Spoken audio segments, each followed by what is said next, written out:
This is your second computer applications tutorial. Here we'll be telling you a bit about section B of your paper and how you should go about preparing for it. So section B is 60 marks, 4 programs, 15 marks each, but you have a choice. You'll be given 6 questions, you have to choose any 4. So the topics that the questions come from, there will always be one from arrays, there will always be at least one from strings.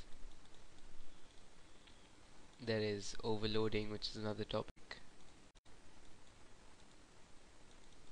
Logic based is another category. Logic based just means programs which you would have done in class, like uh, finding the sum of the digits or finding whether a number or a string is a palindrome, things like those. There should be one longish question where they'll give you a few conditions. They'll give you conditions for the input and they'll tell you to calculate something like tax or some salary or something like that. They give you a table, so you have to just calculate an output. So that those programs usually have a lot of ifs and elses. So I'm just going to put the category as if else.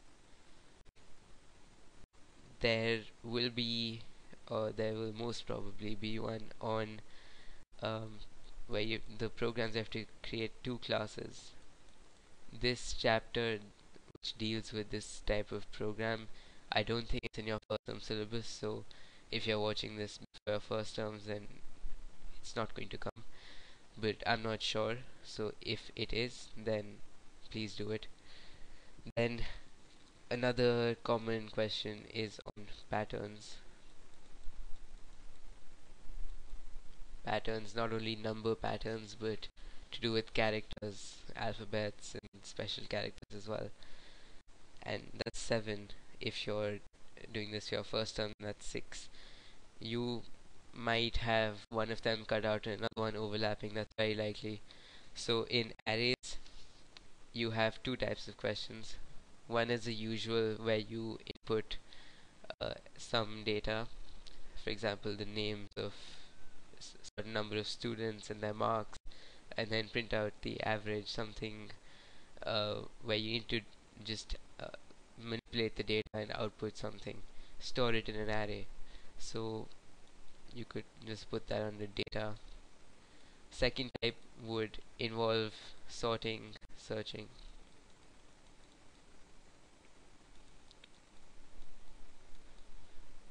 When you have your full syllabus, that's for your boards and your pre-boards, you'll get a question that combines both of them. So you'll be asked to input data, for example, input students' names, input their marks, calculate the average, and then sort them in the increasing or decreasing order of average. So they'll be combined, but you might have both of them as separate questions, especially in your first terms. Strings, I think you all know what types of questions are there in strings. You'll be given some task to perform. You'll be told to maybe remove the vowels and form a new string, reverse the string, just manipulate it. And for that, you need to know all your functions, all your string functions. We're going to do a separate tutorial on this as well. So for now, you should get it. Overloading, it's very unlikely you'll get it in your boards, but for your first term, second term, you might just get it. Overloading is pretty simple. You can have constructor overloading. You could have function overloading, which is more common. Or you could have both of them combined into one question, which is the most common. So function overloading is very important. You should do it. It's a straight 15 marks if you know it. All you have to do is follow they'll give you a description of all the methods, and it's mostly parameter input. So you don't even need to write input stream reader or scanner, nothing. Just put in the integers, call the methods, that's it. Then logic based questions, you would have done many of them for your practical file. It's like finding whether a number is an Armstrong number, whether it's a palindrome, as I said before. Those will all be given to you, like Armstrong. If you don't know what it is, then they'll give it to you in the question. Stuff like palindrome you should know, prime you should know, composite you should know. So it's just going to test whether you know how to manipulate the integers or the strings and find whether they fulfill certain conditions. If else is honestly the easiest type of question you could get. The only trick here is that it's really long.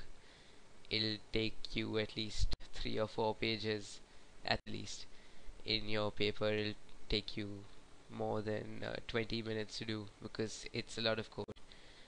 But otherwise, there's not much logic to it. So if you don't want to think but you have time, do this in the paper. The one with 2 classes, that again is a simple one. They just want to test whether you know how to create another class and call the first class via main method. Again, as I said, if you're watching this for your first term, leave this. Patterns, we might do another tutorial on 2 classes later in the year, not now. Patterns, it's all logical. You could put it under logic based actually. Patterns, they could ask you the usual 1, 1, 2, 1, 2, 3, so on. Or I remember in our board exam they asked us something like this: at the rate of, at the rate of, at the rate of. It was a rectangle. So it's the same thing. You just replace the numbers by a sign, and we might just do a separate tutorial on this as well. If you tell us to, we'll surely do it. So these are the main types. You will have one of them occurring twice in your first term. You might have 2 of them occurring twice. That depends on paper to paper and whoever's making it. So that's all we can tell you. These are the main types. You should know these really well. And the most important would definitely be the first two: arrays and strings. If you are asked two from a certain topic, it'll be from these two. Which is why we're going to do 2 separate tutorials, one on strings, one on arrays, especially the matrices part of it, in 2 separate tutorials. Not now. We'll be coding a few programs as well, so you can see exactly how it's done. For matrices and arrays, thing you should keep in mind is that sometimes the question may not mention it. You guys know that a matrix is just a double dimensional array. DDA it's called. So in many questions they won't say make a double dimensional array and store all this, but they'll say it indirectly. They'll tell you to input. Again, I go back to the same example. They'll tell you to input names or names of cities. They'll tell you to input something else, and they'll tell you to create the third column, which will contain the sorted data. So that is an indirect matrix question, though it won't specify it directly. So that's all for this tutorial. In the next one we'll be doing strings.